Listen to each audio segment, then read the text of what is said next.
Olá, tudo bem? Hoje nós vamos concluir com o terceiro episódio sobre a história de Fortaleza. No episódio passado, a gente conversou muito sobre aquele período, sobretudo do século XIX, quando Fortaleza, que não era uma cidade muito populosa, não era uma cidade tão importante, vimos até que Aracati era uma cidade mais populosa, mais rica do que Fortaleza, mas isso vai acontecer até aí a metade do século XIX. Vimos aqui que na segunda metade do século XIX, Fortaleza se desenvolve muito, né? Fortaleza passa a ser a cidade mais populosa do Ceará, Fortaleza passa a ser a cidade mais rica do Ceará, com porto, né? Por onde o algodão, que foi o grande produto aí do século XIX na nossa economia, passa a ser exportado.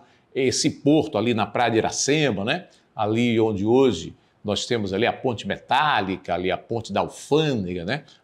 Foi o primeiro porto mais importante aqui de Fortaleza, que nunca foi um bom porto, até porque os navios ficavam a largo, as jangadas, os pequenos barcos iam buscar as mercadorias, iam deixar também, e isso foi um péssimo porto, mas era um porto por onde os produtos produzidos aqui do Ceará, na agricultura, eram exportados, eram levados para outros estados e também para outros países. Sobretudo o algodão foi a grande riqueza do Ceará do século XIX, né? Mas, de qualquer maneira, na passagem do século, né? Estou falando aqui de 1900, Fortaleza tinha uma população de apenas 50 mil habitantes. Fortaleza ainda era uma cidade pequena, era uma cidade tímida, né? Fortaleza se limitava ali ao que nós chamamos hoje centro da cidade, né? As fronteiras ali de Fortaleza iam ali até a Avenida do Imperador, Duque de Caxias, Dom Manuel e a praia. Essa era a Fortaleza daquele período do final do século XIX e do início do século XX. Mas, nesse período, da segunda metade do século XIX, chegou aqui a luz elétrica, né? Nós passamos a ter termoelétrica, os bondes, né? Primeiro bondes puxados a burro, né? E depois bondes elétricos, tudo isso feito por empresa inglesa, né?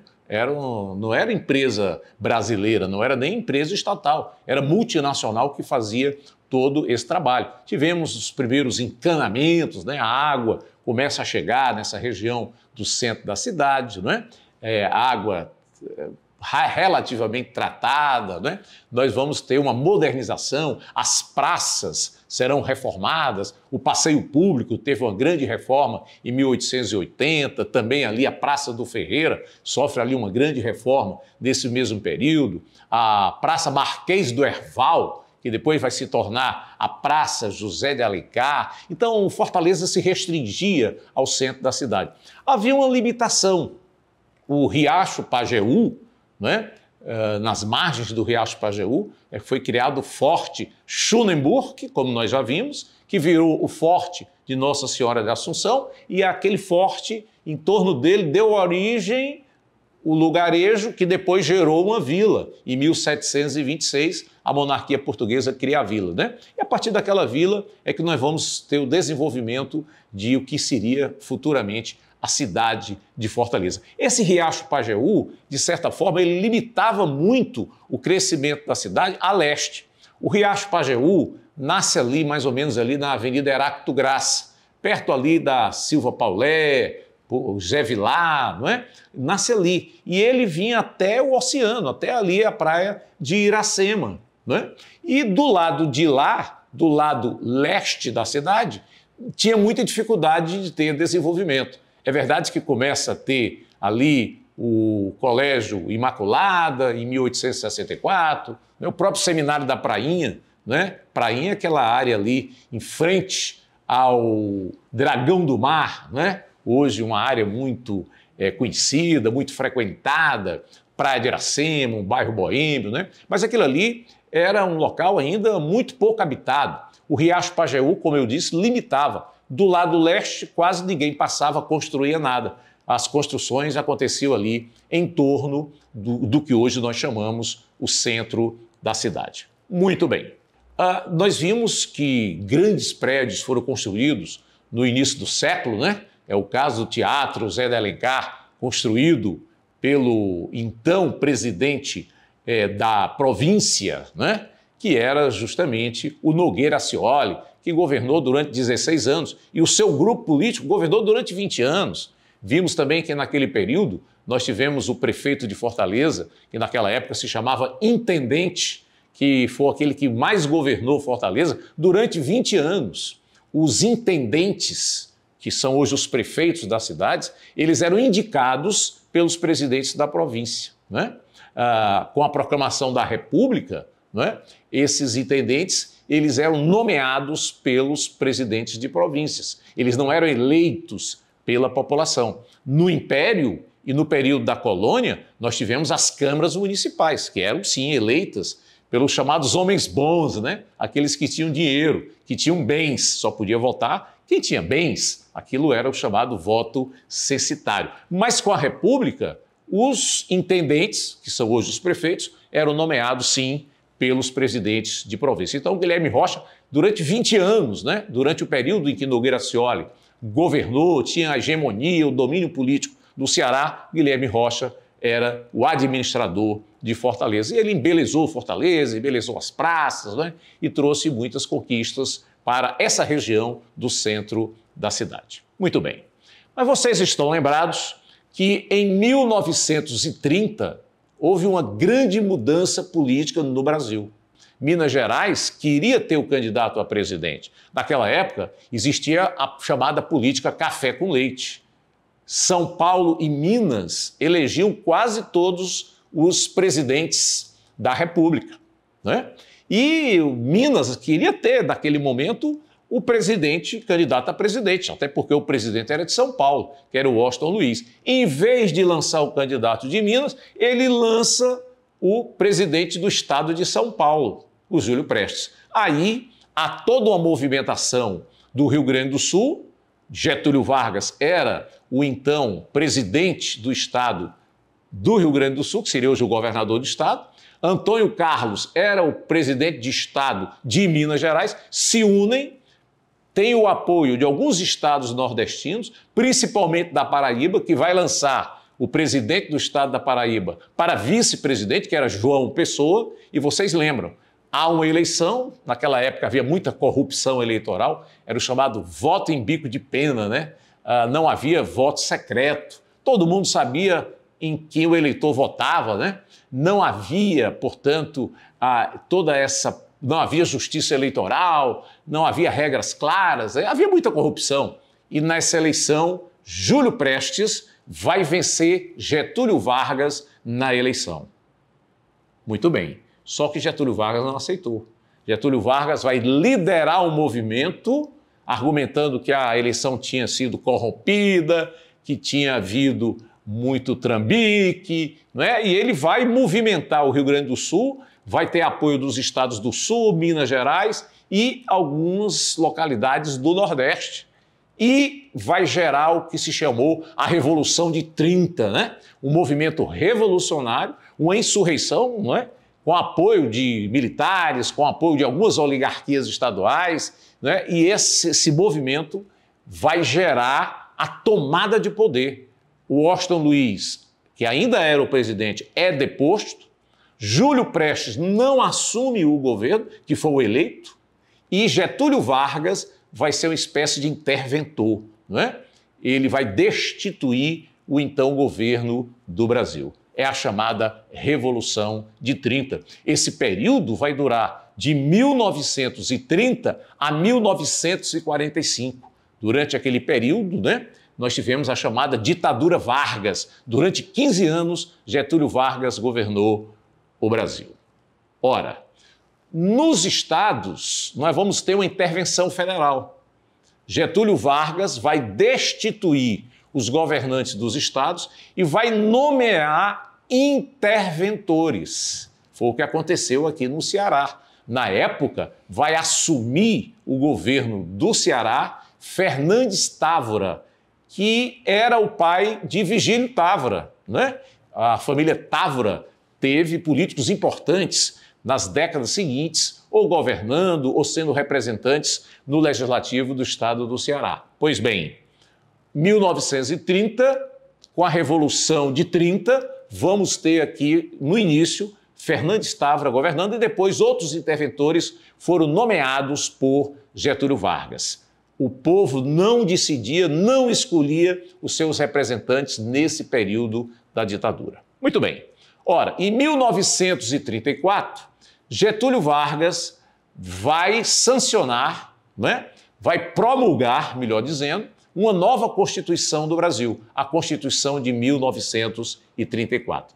Aquela Constituição de 34 trazia no seu bojo, não é, dentro do seu corpo, um artigo que dizia que os governadores, naquele ano, teriam que ser escolhidos de forma indireta.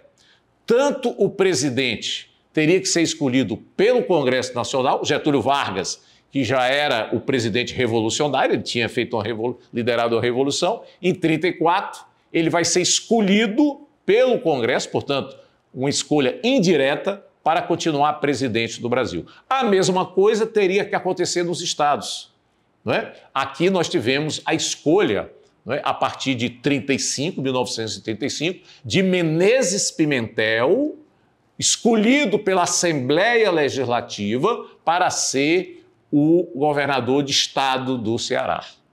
E vocês lembram que nesse período os governantes do estado escolhiam os intendentes municipais, não era assim?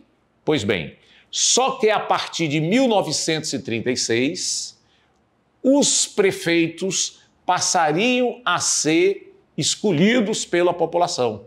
Houve pela primeira vez eleição para prefeito em Fortaleza. Em 1936, foi escolhido para governar Fortaleza o prefeito Raimundo Alencar Araripe. Raimundo Alencar Araripe é escolhido como prefeito de Fortaleza. Pela primeira vez, um prefeito seria escolhido pelo voto direto da população. Só que o estado do Ceará e Fortaleza vão continuar criando fatos como consequência da política nacional. Vocês lembram o que aconteceu? Apesar de Getúlio Vargas ter promulgado a Constituição de 1934, né, em 1938, nós teríamos eleição direta para presidente, eleição direta para governadores e continuaria as eleições para prefeito. Mas o que é que ocorre? Getúlio Vargas resolve dar um golpe dentro do golpe, né? Em 1937, há um golpe de Estado, ele não permite que a democracia retorne ao país. Pelo contrário, de 1937 a 1945, vai ser instituída uma ditadura muito mais forte, muito mais grave, que vai perseguir a oposição, que vai limitar todo tipo de liberdade política. O que é que vai acontecer no Ceará? Menezes Pimentel não tinha sido escolhido indiretamente pela Assembleia Legislativa para ser o governante do Ceará? O Getúlio vai nomear interventores e vai escolher Menezes Pimentel para continuar governando o Ceará como interventor, nomeado agora por ele. Então, Menezes Pimentel vai governar de 1935 até o final da ditadura Vargas, em 1945. E Menezes Pimentel vai nomear os prefeitos de forma indireta, né? Porque nós estávamos vivendo numa ditadura. Só que ele tinha uma boa relação com Raimundo Alencar Araripe, que tinha sido eleito pelo voto em 36, e Raimundo Alencar Araripe vai ser escolhido para ser interventor em Fortaleza, para ser prefeito de Fortaleza, também nomeado pelo Menezes Pimentel. Então, ele foi escolhido pelo voto em 1936 e vai governar até 1945 Fortaleza, escolhido pelo Menezes Pimentel. Então, serão 9 anos de governo. Tá claro? Bem entendido? Muito bem. Ora, em 1932, aconteceu uma grande seca. Lembra que eu já falei nisso? A seca de 32 foi uma das maiores secas que aconteceram no estado do Ceará. Essa seca de 1932 criou, inclusive, campos de concentração, né? Locais onde o pessoal chegava do interior, fugindo da fome, da sede, para não morrer, porque as pessoas morriam de fome e de sede no interior. Então, essas milhares de pessoas migraram para Fortaleza na seca de 32, como tinha acontecido na seca de 1915, como tinha acontecido no final do século XIX, a seca de 1877 a 1879, e isso acabou inchando Fortaleza. Houve esse enorme êxodo rural. Inclusive, criou-se campo de concentração ali no Otávio Bonfim, no São Gerardo, né? Locais fechados para evitar que as pessoas do interior chegassem ao centro da cidade. Elas ficavam ali, o governo dava comida, dava água e barracas, né? de tendas, para que as pessoas ficassem ali, evitando que elas viessem pedir esmola, né? Viessem invadir o comércio do centro da cidade. Né? Pois muito bem. Com isso, a população de Fortaleza vai crescer assustadoramente na década de 30. Lembra que eu falei? Em 1900, do início do século, a população era de 50 mil habitantes. Quando terminou a Segunda Guerra Mundial, em 1945, a população de Fortaleza vai chegar a 200 mil habitantes. Menos de 10% da população de hoje, né? Fortaleza hoje tem 2.400.000 habitantes. Né? Muito bem. A década de 30, portanto, foi um período de ditadura, foi um período de governo intervencionista. Não havia as liberdades políticas, né? Em nível nacional e também em nível estadual, seguia as regras, né, do governo da ditadura Getúlio Vargas. Muito bem. Na década de 40, acontecerão fatos importantes na história de Fortaleza. Vocês lembram que eu comentei que até o início do século XIX, os ricos do Ceará, de Fortaleza, viviam no centro da cidade, né? O centro era local de moradia, era local de trabalho e era o local onde a população vivia. A partir do início do século XX, né? 1910, 1920, os ricos vão tentar ter mais exclusividade, né, na sua moradia. Foram ali para o Jacarecanga, né, em torno ali da Praça da Lagoinha, que é a Praça Capistrano de Abreu, esse é o nome oficial da Praça da Lagoinha. Foram ali para a Praça do Liceu, né, construir aqueles bangalôs, aquelas casas de 2 andares belíssimas, até hoje existem muitas dessas casas. Ali o nome oficial, né, é Gustavo Barroso, né, é o nome daquela praça oficialmente, mas todo mundo conhece como Praça do Liceu, não é isso? Pois bem, então, a partir daí começa a haver uma diferenciação, né? Os pobres, classe média, moravam no centro e ali no Jacarecanga, os ricos se mudaram para lá para se distanciarem, para ter uma certa exclusividade, né? E para lá também, ali em torno da Avenida Francisco Sá, naquela região, irão muitas fábricas. Fábrica de sabão, fábrica de tecidos, fábrica de alimentos, né? As primeiras fábricas aqui em Fortaleza. Também no centro da cidade, nós tínhamos a fábrica têxtil da família de Tomás Pompeu, né? Que vai durar até os anos 80, anos 90 do século XX, nós vamos ter aquela indústria têxtil ali no centro de Fortaleza. Né? Pois bem, a partir dos anos 30, a parte dessa elite vai viver ali no Benfica, né? Em torno ali da casarão, do palácio da família Gentil, né? Depois esse palácio vai ser desapropriado pelo governo e vai virar ali a sede, né, da Universidade Federal do Ceará, a reitoria, né? Aquilo antes foi uma residência. E é por isso que aquele bairro se chama Gentilândia, porque para lá foi a família Gentil. Então, alguns ricos passaram a viver em torno ali daquela região, né, do bairro Benfica, porque ali era uma estrada, né? A estrada de Fortaleza para Parangaba, né? A estrada Fortaleza-Parangaba. Parangaba, Messejana, não é? E Caucaia eram antigos aldeamentos de indígenas. Os jesuítas criaram aldeamentos para catequizar as nações indígenas que viviam aqui em torno de Fortaleza, né? Ali depois virou uma vila. Caucaia era a vila do Suri, que depois virou o município de Caucaia. Palpina era o aldeamento ali que depois virou a vila e hoje é um bairro que é Messejana. A mesma coisa Parangaba, né? Ali era um aldeamento indígena, virou uma vila e hoje faz parte também de Fortaleza, é um dos bairros importantes do nosso município, né? Então, em torno dessas estradas que ligavam Fortaleza às vilas de Caucaia, Vila de Parangaba, Vila de Messejana, começaram a surgir também algumas casas, alguns sítios, né, de pessoas que viviam mais distantes do centro da cidade, né? Então, parte da elite foi viver ali, no bairro Benfica. E, a partir dos anos 40, sobretudo, parte considerável da elite vai viver em torno de um bairro novo que estava se criando, que era um bairro de sítios, de fazendas, que era o Outeiro, né? Outeiro é um local alto, é um monte, né? Um local mais alto, que depois virou o bairro da Aldeota, né? Aí depois surgiram em torno ali da Aldeota outras áreas, que é o Dionísio Torres, o Meireles, né? Mas nos anos 40, os ricos foram morar, sobretudo ali, em torno, próximo ali ao Colégio Imaculada Conceição, Colégio Militar de Fortaleza, né? O bonde, ele ia até ali a José Vilar, um pouco ali, próximo ali, onde hoje é a Barão de Studart, né? Mas ali era um local de sítios, né? Era um local de fazendas e alguns casarões, alguns palácios de ricos comerciantes foram construídos também naquela região. Vocês lembram que no nosso encontro passado eu falei da Santa Casa de Misericórdia, ali no centro da cidade, perto ali do passeio público, né?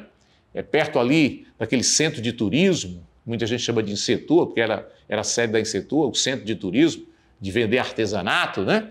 Ali tinha sido, naquele centro de turismo, tinha sido a primeira prisão, né? A primeira cadeia, né? Ali os presos ficavam lá, né? Mas a Santa Casa, ali ao lado, foi o primeiro hospital de Fortaleza, criado aí em 1861. Durante muitas décadas, era o único hospital da cidade.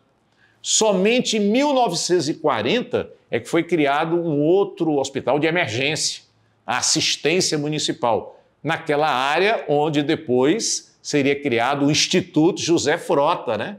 Que hoje você tem um hospital sofisticado, é o principal hospital de emergência, de trauma da cidade e até do estado do Ceará. Vem gente até de outros estados, muitas vezes, se operar nesse hospital de terciário, né, de complexidade, que é o IJF. Então, tudo começa ali com a assistência municipal criada em 1940. Né?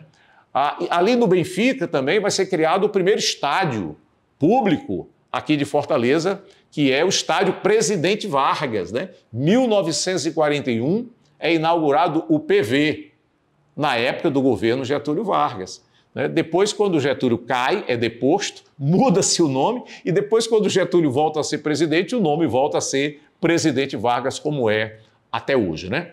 Ora, como eu disse, a cidade ainda era pequena. Entre 1939 a 1945, nós vamos ter a Segunda Guerra Mundial. E a Segunda Guerra Mundial trouxe mudanças importantes em Fortaleza, fatos que precisam ser conhecidos e reconhecidos por nós. Primeiro, a grande mobilização que aconteceu no Brasil para que o Brasil entrasse na guerra. Né? Em 1942, o Brasil entra na guerra ao lado dos aliados. Governava então o Brasil Getúlio Vargas, né? Nós vamos entrar ao lado dos Estados Unidos, da França, do Reino Unido, né? Contra o fascismo, contra o nazismo, né, que eram liderados pela Itália, pela Alemanha e pelo Japão. Então, em 1942, se entra na guerra, aqui vai haver uma mobilização, o povo de Fortaleza vai se mobilizar, vai ter passeatas, vai ter movimentos para que o Brasil entrasse na guerra.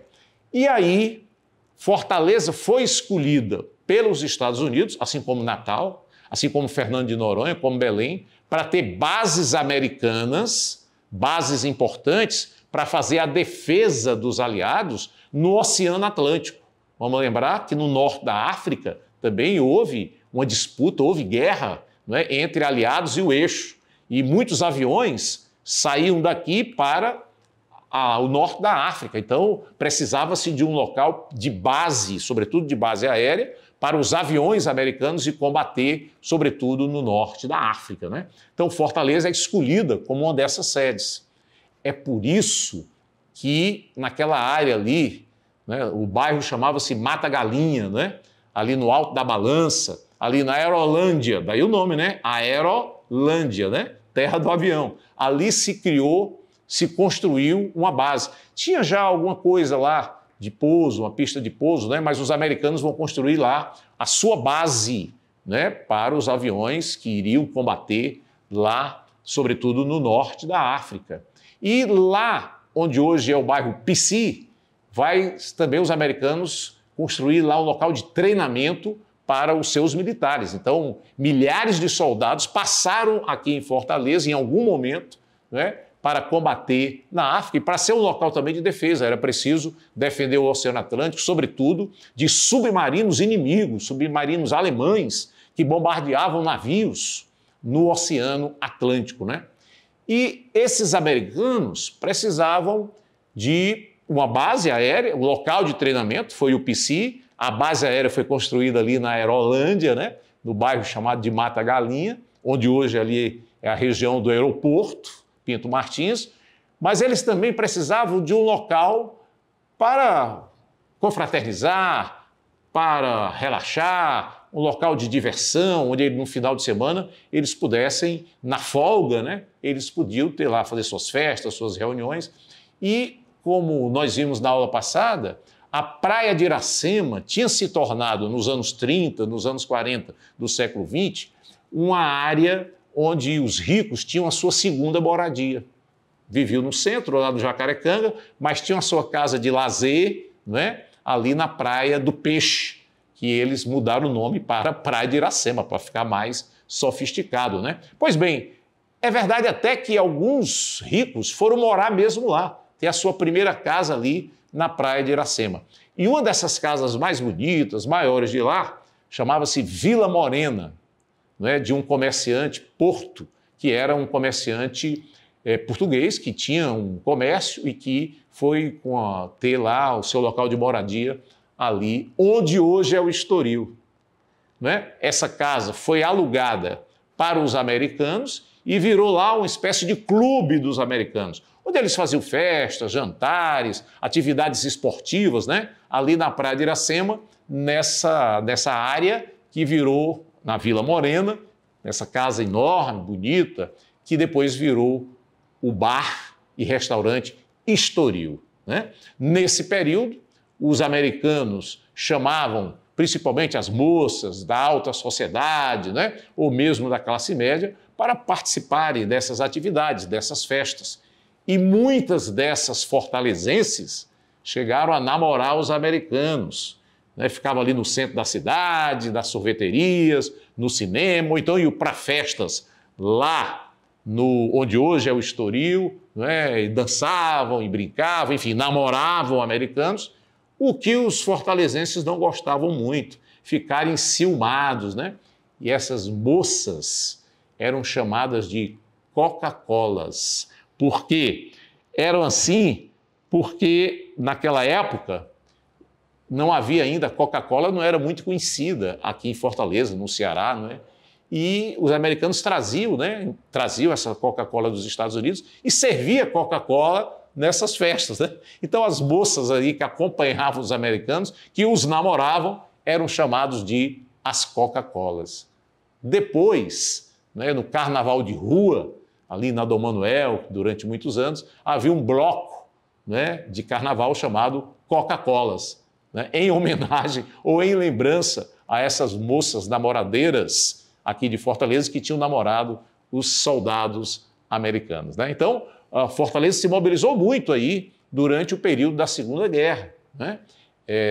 Inclusive, lojas, comércios de italianos ou de parentes de alemães, de japoneses, eram apedrejados, né? Eram dilapidados, né? Até destruídos pelos fortalezenses que faziam protestos contra a Alemanha, contra a Itália e o Japão. Né?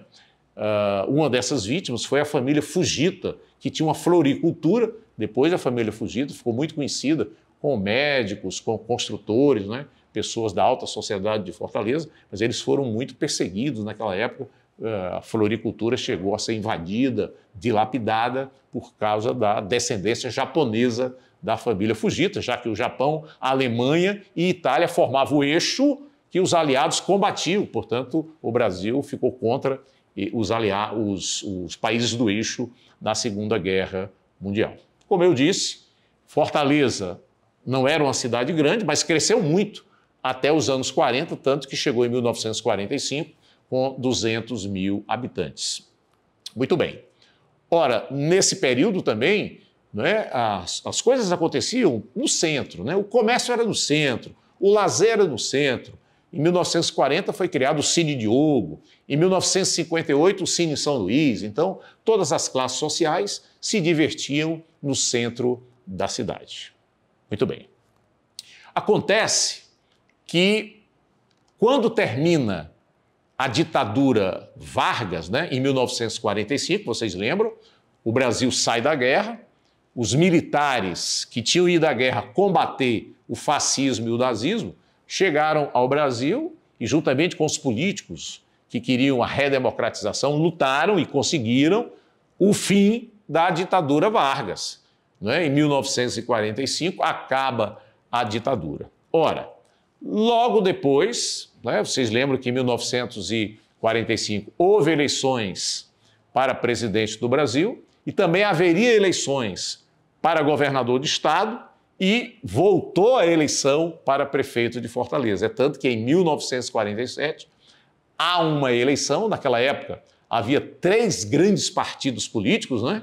Que era a UDN, União Democrática Nacional, o PSD, Partido Social Democrático, e havia também o PTB, Partido Trabalhista Brasileiro. Houve uma grande eleição aqui em Fortaleza, em 1947, e esses grandes partidos foram derrotados. Para surpresa, um representante político populista, ele tinha muita popularidade, né? Era uma pessoa muito bem relacionada, com o povão, inclusive, do Partido Republicano, né? De uma família de Caucaia, né?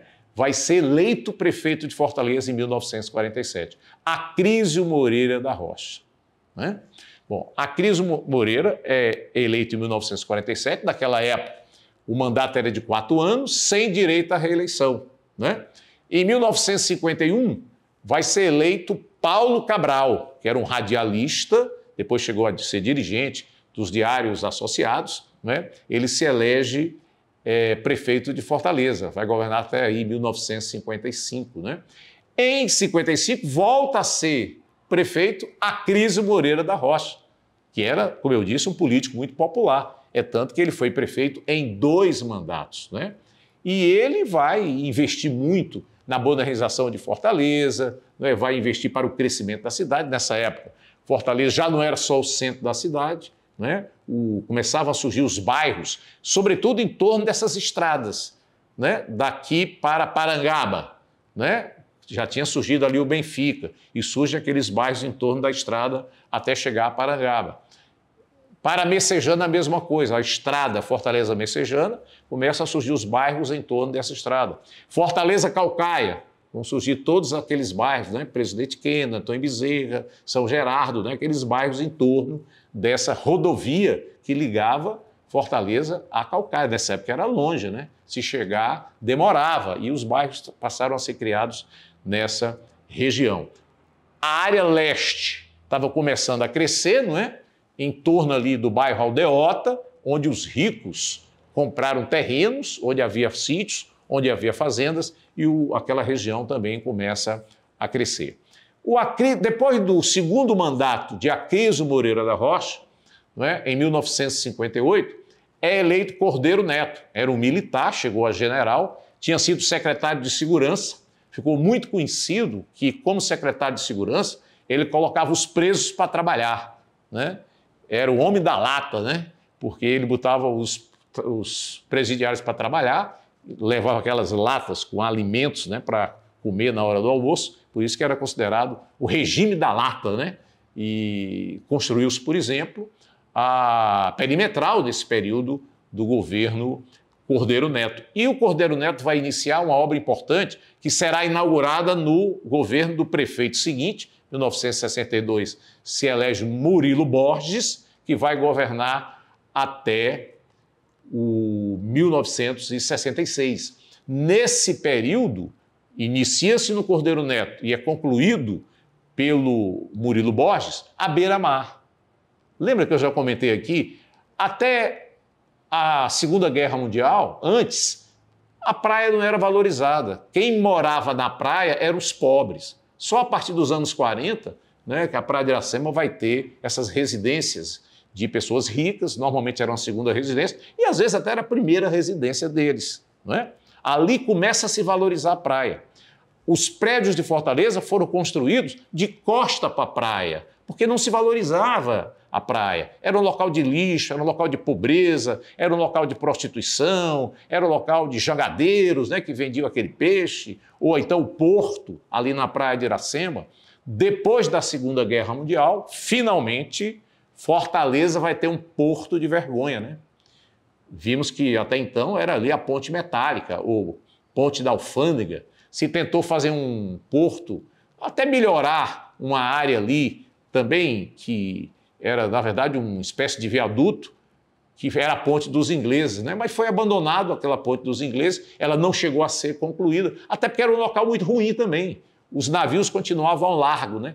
Só depois da Segunda Guerra Mundial, em 1947, é que vai ser inaugurado o Porto do Mucuripe. Ali sim, é um porto. Os navios agora podiam chegar, aportar, né, para que as mercadorias e os passageiros pudessem chegar à nossa cidade sem aquela situação vexatória, que era os navios ficarem ao largo e os barcos e jangadas que iam buscar mercadorias e pessoas, né?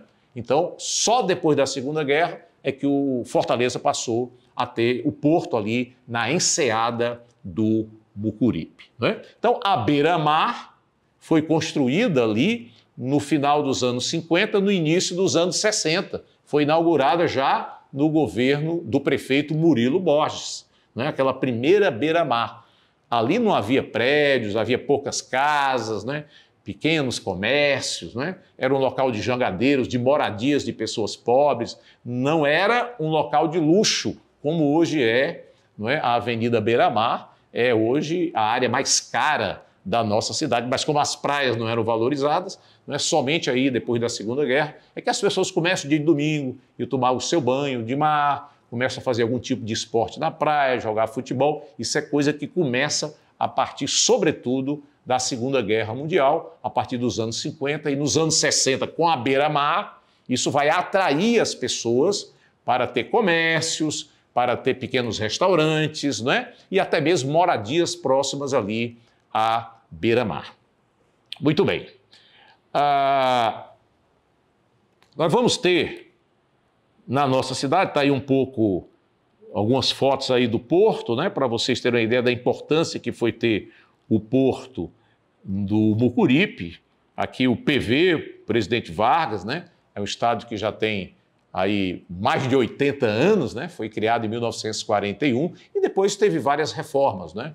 Tá certo? Foi o nosso primeiro grande estádio. Então Fortaleza vai crescendo, não é? Nos anos 50, nos anos 60, sobretudo por causa do êxodo rural. 1958, nós tivemos uma das maiores secas da nossa história, milhares de pessoas migraram para a nossa cidade e essas pessoas não tinham moradia. Iam construindo, não é? Nas áreas mais distantes, nos bairros mais distantes, onde não havia nenhuma infraestrutura, não havia água encanada, não havia esgoto, não havia luz elétrica. As pessoas chegavam do interior, queriam sobreviver, viviam de esmolas, não é? Ou de empregos temporários aqui em Fortaleza, construiu lá sua cabana, não é? Construiu lá sua casinha de um teto de palha, não é? Quando ganhava um dinheirinho, botava ali um tijolo, né? Mas totalmente sem infraestrutura. Assim nasceu a periferia de Fortaleza, sobretudo com essa população que vinha do interior, do êxodo rural, fugindo da seca. E trabalhava em emprego precário ou não trabalhava, vivia desempregado, de esmola, com muita dificuldade, não é? Pois muito bem. Vocês lembram que em 1964, a democracia que tinha sido instituída no Brasil em 1945 acabou, porque aconteceu o golpe militar, né? Os militares tomam o poder, aliados a setores da sociedade civis, não é? Com apoio de parte da classe média e dos empresários de uma maneira geral, né? Deram o golpe militar. E a partir de 64, nós passamos a viver uma ditadura civil-militar. E isso vai durar até 1985. Vocês lembram que as Forças Armadas escolhiam um líder para ser o presidente do Brasil, não é? Esse líder influenciava nos estados na escolha de verdadeiros interventores, né? Escolhiam um político ou um empresário ou um militar para ser o governador do estado, tinha que ser aprovado na Assembleia, mas a Assembleia era praticamente dominada por esses setores. Aqueles que faziam oposição mais radical, esses foram perseguidos, foram presos, foram exilados, né? Expulsos do país. Então, a oposição ela foi muito maltratada pela ditadura civil-militar de 1964. Tivemos o primeiro presidente cearense, não é? O Castelo Branco, depois o Costa e Silva, depois o presidente Médici, não é? Depois nós tivemos o presidente Geisel, depois o presidente Figueiredo, foi quando acabou a ditadura militar em 1985. Foram 21 anos de ditadura militar. Nesse período, os governadores, né, eram praticamente escolhidos pelo alto comando das Forças Armadas, escolhiam um nome que teria que ter a aprovação formal, não é? Apenas uma aprovação formal da Assembleia Legislativa. Então, eram eleições indiretas, eram as assembleias que apenas aprovavam os nomes que eram indicados pelas Forças Armadas, sobretudo pelo presidente da República. Nesse período, né, nós tínhamos, governando o estado do Ceará, entre 1900 e 1962, ainda na democracia, tinha sido eleito Vigílio Távora, né, que governou até 1966. Né?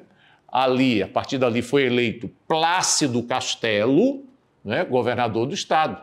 Esse governador trouxe obras importantes, né? Vigílio começa a fazer algumas obras importantes, né? Vigílio vai trazer a luz elétrica de Paulo Afonso, porque nós tínhamos luz elétrica de uma pequena termoelétrica ali, não é? No Serviluz, né? Onde hoje é o Serviluz, tá? Então vai ser Vigílio Távora que vai trazer a eletricidade de Paulo Afonso. Isso foi uma grande conquista. Getúlio Vargas, Vigílio Távora vai trazer também um distrito industrial, né? Isso foi muito importante para a industrialização do Ceará, ali onde hoje é o distrito de Maracanaú, não é? Foi uma construção política de Vigílio Távora. Nesse período, os prefeitos eram nomeados pelos governadores. Lembra que eu falei no período democrático? Né? O último tinha sido Murilo Borges, que vai governar Fortaleza até 1966, eleito pelo povo. Mas como tinha acontecido a ditadura a partir de 64, o governador do estado é que nomeava os prefeitos. O primeiro que nós tivemos foi o prefeito José Walter, né? Ele vai também ter uma ação importante, vai fazer uma reforma muito ruim na Praça do Ferreira, muito questionada, mas ele vai criar, não é? Vai investir no conjunto habitacional, que foi inaugurado em 1970, que é o Conjunto Zé Walter. Quer dizer, Fortaleza estava começando a crescer para a periferia agora de forma mais organizada, com os conjuntos habitacionais, que foi uma estratégia dos militares, quando governavam o Brasil, para criar habitações populares, os chamados conjuntos habitacionais, né? Em 1970, o Conjunto Zé Walter. Em 1977, vai ser criado o Conjunto Ceará, que hoje é um bairro enorme de Fortaleza, né? E de forma mais organizada, porque esses conjuntos passavam a ter infraestrutura, calçamento, água encanada, esgoto, eletricidade, né? Antes não havia isso. A periferia foi criada, foi montada de forma muito informal, sem estrutura nenhuma, né? Pessoas que vinham da seca, pessoas que vinham do interior. Mas agora, com os conjuntos habitacionais, isso começava a ser feito de forma mais organizada. Então, ele é escolhido para governar Fortaleza, Zé Walter, e em seguida, depois de Zé Walter, veio um prefeito também escolhido de forma indireta pelos militares, mas foi um prefeito que construiu muito, não é? Grandes avenidas, não é? grandes estruturas, que foi Vicente Fialho, considerado por muitos um grande prefeito. Ele vai criar ali, né, a Bezerra de Menezes, como uma avenida importante para chegar ali a Caucaia, a Borges de Melo, né, vai criar a Guanhambi, né, tudo isso aí no início dos anos 70. Então Fortaleza começava a crescer em direção aos bairros de Fortaleza. É tanto que nós vamos chegar em 1960 com 700 mil habitantes. Em 1970, 10 anos depois, Fortaleza já chegou a 900 mil habitantes. Mas vejam, até 1970 aproximadamente, o comércio de Fortaleza quase que se restringia ao centro da cidade. Os bairros estavam crescendo, a população já começava a crescer, mas as pessoas iam fazer compras no centro da cidade.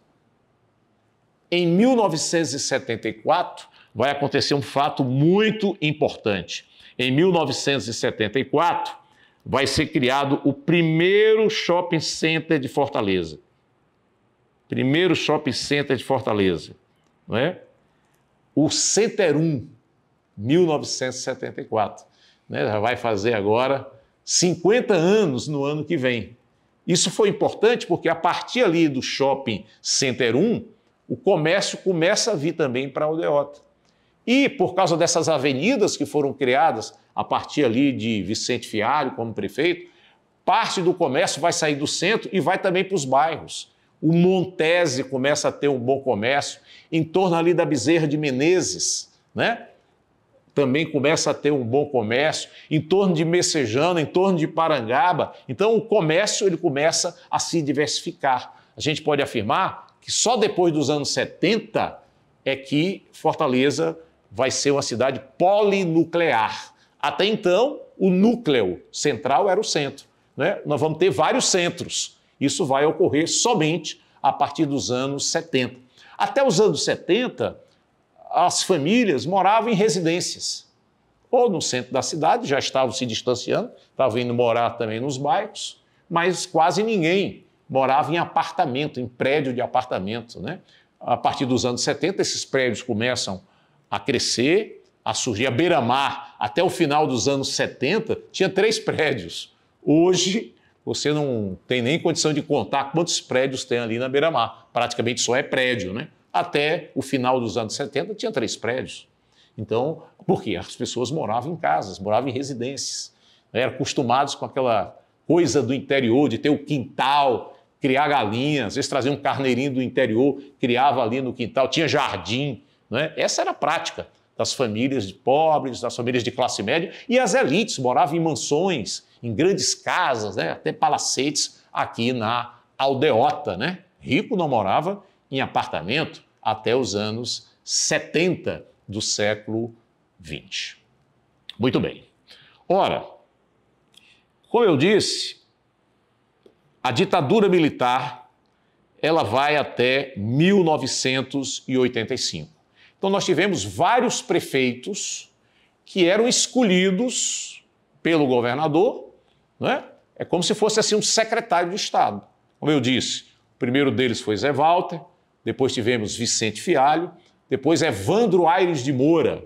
Evandro Aires de Moura teve ações importantes. Uma delas, no final da década de 70, em 77, aquela área onde hoje é o Adail Barreto, o Parque Adail Barreto, ali o BNB, Banco Nordeste do Brasil, queria construir a sua sede, né? E ali teria que desmatar, né, aquela área de mangue, tá? E houve um movimento forte aqui nas universidades, no setor artístico, né, nos artistas, setores de classe média, estudantes, fizeram um movimento para impedir que o BNB construísse ali sua sede. E aí o prefeito Evandro Aires de Moura, em 1977, vai resolver criar ali, não é, o Parque do Cocó. Então, o primeiro Parque do Cocó foi ali, uma área pequena de 10 hectares, né, que o prefeito posterior, depois do Evandro Aires de Moura, prefeito Lúcio Alcântara, que vai governar de 1979 a 1982, ele vai criar ali, vai fazer uma infraestrutura,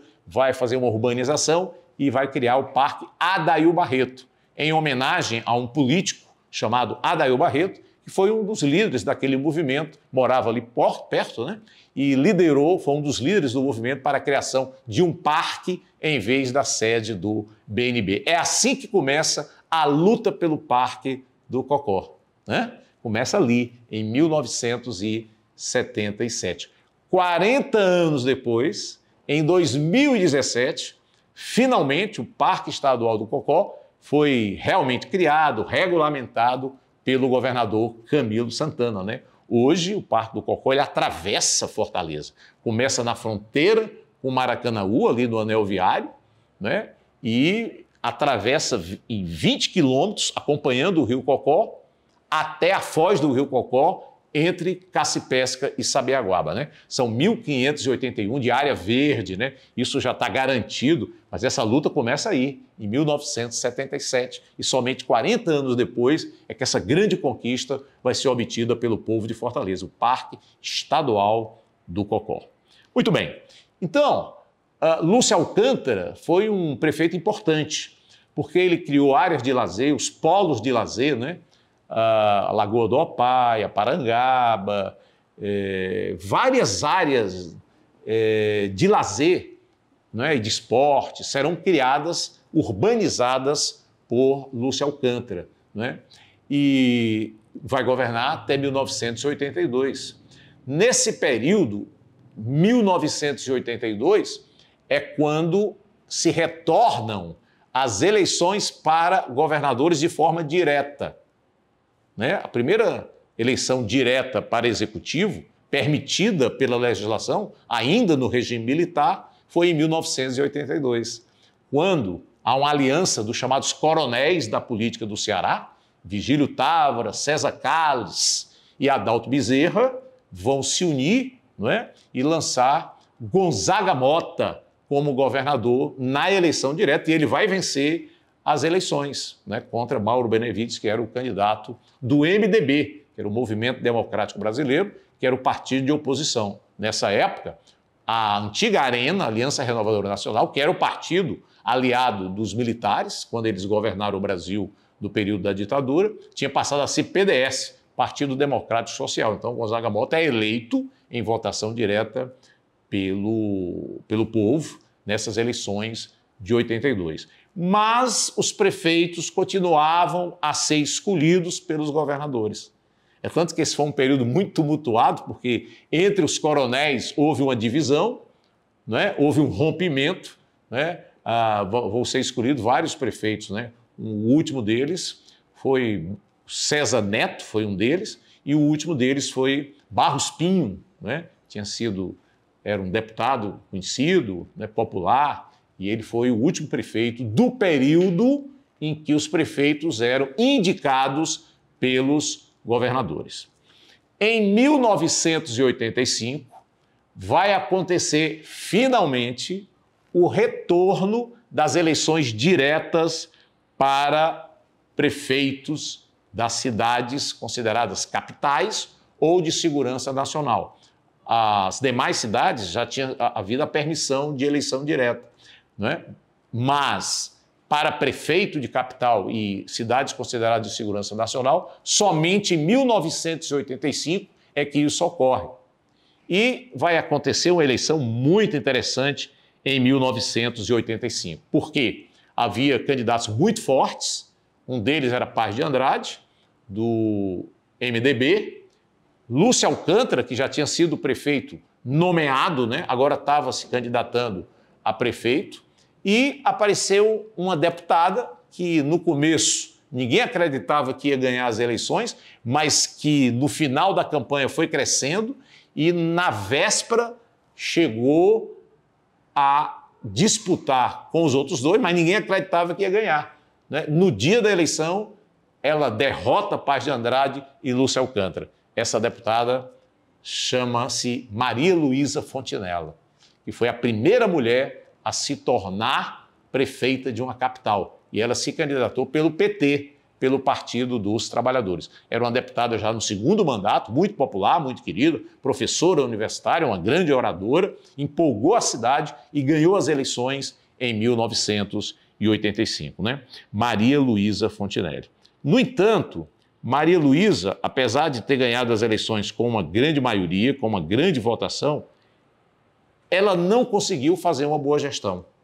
Primeiro, porque naquele período os recursos eram muito centralizados no governo federal.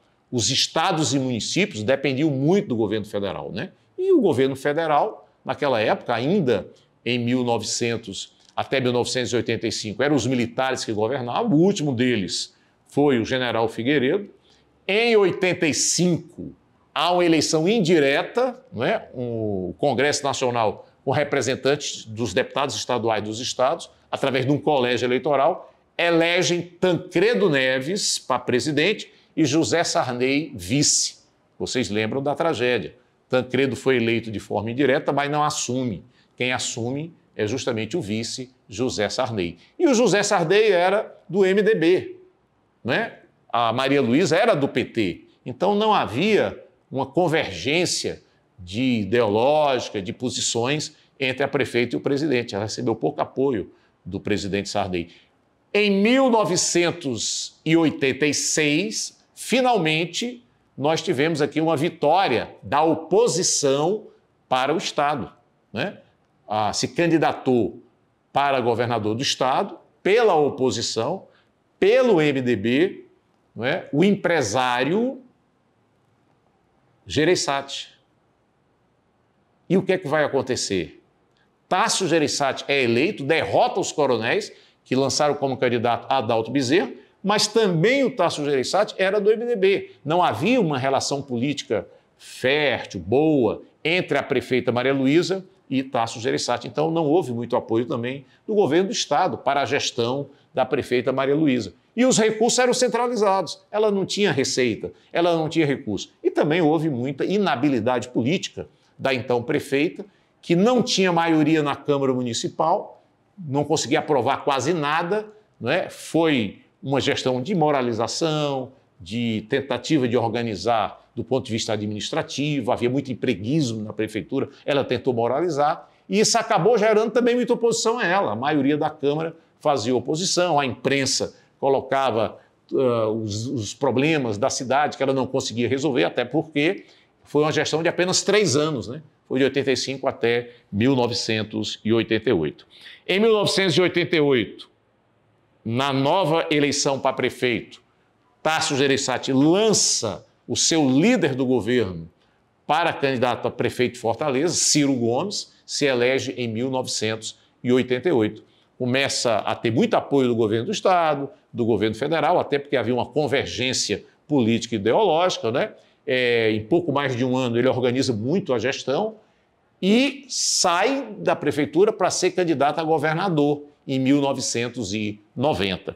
Em 1990 vai assumir, portanto, o governo, o vice, já que o Ciro foi candidato e ganhou as eleições para governador do Estado. Quem era o vice? Juracy Magalhães, né, que não tinha experiência política, ele nunca tinha sido nem vereador, nem deputado, mas ele era uma pessoa que fazia política há muito tempo no seu partido. Era um dirigente partidário do MDB. E, para a surpresa de muita gente, foi uma gestão de muita construção, de muitas obras, fez muitas avenidas, abriu muitas ruas, né? Fez grandes investimentos na cidade e ganhou uma popularidade muito grande a gestão do prefeito Juracy Magalhães. Em 1992, com toda a sua popularidade, ele consegue indicar seu secretário de Finanças, que também nunca tinha sido candidato, Antônio Cambraia, que vai vencer facilmente as eleições. Nessa época, a eleição só tinha um turno, não havia ainda eleição em 2 turnos. Cambraia dá continuidade, né, a um governo de muitas obras também, um governo mais de planejamento, né, ele era um bancário experiente, uma pessoa que tinha sido secretário de Finanças, dá continuidade àquilo que tinha sido começado por Juracy Magalhães. 1996, Juracy é candidato de novo e vai ganhar também facilmente as eleições pela sua popularidade, pelas grandes obras que ele fez na cidade, né? Vai ser uma eleição relativamente tranquila. Já em 2000, já tinha passado a emenda constitucional garantindo a reeleição, né? 1998 é aprovada uma emenda à Constituição Federal, garantindo reeleição para prefeito, para governador e para presidente da República. Então, em 2000, Juracy é candidato à reeleição, aí já houve uma disputa, a eleição vai para o segundo turno, Juracy já tinha muito desgaste, tinha tido muita denúncia de corrupção no seu governo e ele vai disputar o segundo turno com Inácio Arruda e vai vencer as eleições, né? Então, Juracy vai ganhar em 2000 as eleições para prefeito. Em 2004, também uma surpresa, né? Vai vencer as eleições uma candidata que no início começou muito fraca, muito pouco percentual nas pesquisas, mas era uma deputada muito popular, muito querida, e também uma mulher, né, com um histórico muito interessante de lutas sociais, e vai vencer até uma disputa interna do seu partido, e vai vencer as eleições também no segundo turno. Em 2004, ela vai disputar no segundo turno com um político também que era muito popular, sobretudo nessa área de segurança pública, que era Morani Torga. Então, Luiziane Lins é eleita prefeita de Fortaleza em 2004. Ela vai voltar a sua gestão principalmente para a área social, ela também vai cuidar um pouco mais da periferia, não é?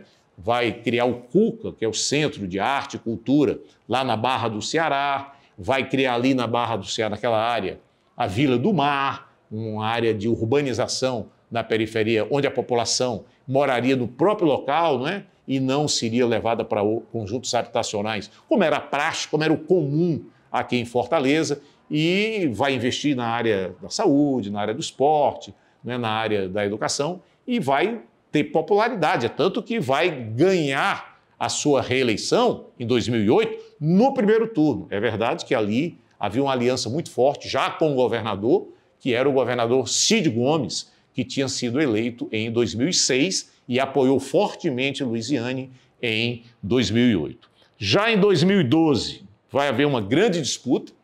Luiziane vai lançar como candidato a prefeito o hoje governador é o Mano de Freitas, né? Vai para o segundo turno, mas o segundo turno será vencido pelo candidato agora do Cid Gomes, que tinha rompido com a prefeita Luiziane. Então, em 2012, já não eram mais aliados. Luiziane e Cid eram adversários. E quem vai vencer as eleições foi o candidato de Cid Gomes, Roberto Cláudio, né? Vai ser eleito em 2012. Em 2016, ele vai ser reeleito, não é? Também no segundo turno. 2012, ganhou de Elmano no segundo turno. 2016, agora enfrentando, não é, um político que tinha surgido com muita popularidade nas últimas eleições, tinha sido vereador, deputado, o capitão Wagner, vai ser derrotado por Roberto Cláudio no segundo turno. E vai ser uma gestão de muitas obras, né, de muitas avenidas criadas, né, de muitos equipamentos, né, vai haver um investimento muito forte desde a Luiziane na nova beira-mar, né, que vai ser construída sobretudo no seu governo e será concluída no governo eleito em 2020 pelo Roberto Cláudio. Roberto Cláudio ganhou, portanto, em 2016, ganhou em 2012, ganhou em 2016 e conseguiu eleger o seu sucessor em 2020, que é o atual prefeito de Fortaleza, José Sarto, né? Tudo indica que a eleição será muito disputada, né, pelos partidos políticos que, nesse momento, começam a organizar e a lançar os pré-candidatos que nós estamos aí acompanhando. Ora, o fato é que hoje Fortaleza se tornou uma cidade gigantesca, é a quarta maior cidade em população do país. Fortaleza tem 2,4 milhões de habitantes. Olha que o Brasil tem 5.570 municípios e nós temos a quarta cidade mais populosa. É uma cidade que hoje, não é, atrai muito turistas, né, uma das principais atividades econômicas, por isso que foi importante a beira-mar, né, ser reformada, foi pensada pela Luiziane, ela foi reformada na gestão de Roberto Cláudio e concluída agora na gestão de José Sarto. A Praia do Futuro, que até os anos 70 não existia, né? A Santos Dumont ela não chegava até a praia né? Só no final dos anos 70 que isso aconteceu, e a população que frequentava a praia do centro da cidade, Praia do Meireles, Praia dos Diários, em frente ali os clubes, ou então na Praia de Iracema, ou na Barra do Ceará, a partir do final dos anos 70, com a construção da continuidade da Santos Dumont até a praia, é que aquelas barracas da Praia do Futuro começaram a existir, né? E a população, boa parte, passou a frequentar a praia também naquela região, né? O prefeito Juracy fez uma reforma ali naquela região da Praia do Futuro, urbanizando, modernizando melhor aquela área, né? E os prefeitos seguintes também fizeram alguns trabalhos nesse sentido. O fato é que hoje Fortaleza é uma cidade com 313 quilômetros quadrados, tem 34 quilômetros de litoral e ela é praticamente ocupada. Já não há mais área rural, já não há quase áreas verdes, lamentavelmente, na nossa cidade. Portanto, todos os gestores daqui para frente e a sociedade em geral têm que buscar desenvolver a cidade, ela tem que gerar emprego e renda, mas ela tem que ser sustentável, né? Daí a importância dos parques, como foi o Parque do Cocó, o Parque Raquel de Queiroz, criado ali na zona oeste da cidade pela prefeitura, é muito importante. Outros parques que estão sendo criados tanto pela prefeitura como pelo governo do estado, e cada vez mais é preciso que a construção civil, né, invista em áreas verdes. Precisamos de sustentabilidade, de áreas verdes em Fortaleza. Portanto, com isso, o Farias Brito encerra aqui o terceiro episódio sobre a história de Fortaleza, uma história bonita, vocês viram, uma história muito tumultuada, né? Uma história onde a maioria da população é pobre, há uma minoria rica, mas essa população pobre também é lutadora, luta para melhorar-se de vida, busca emprego, busca renda, busca escola boa, de qualidade, busca hospitais, postos de saúde, né? E reivindica cada vez melhor qualidade de vida. E é isso que nós precisamos para os próximos anos na nossa cidade. Parabéns, Fortaleza, pelos 200 anos. Parabéns a todos nós.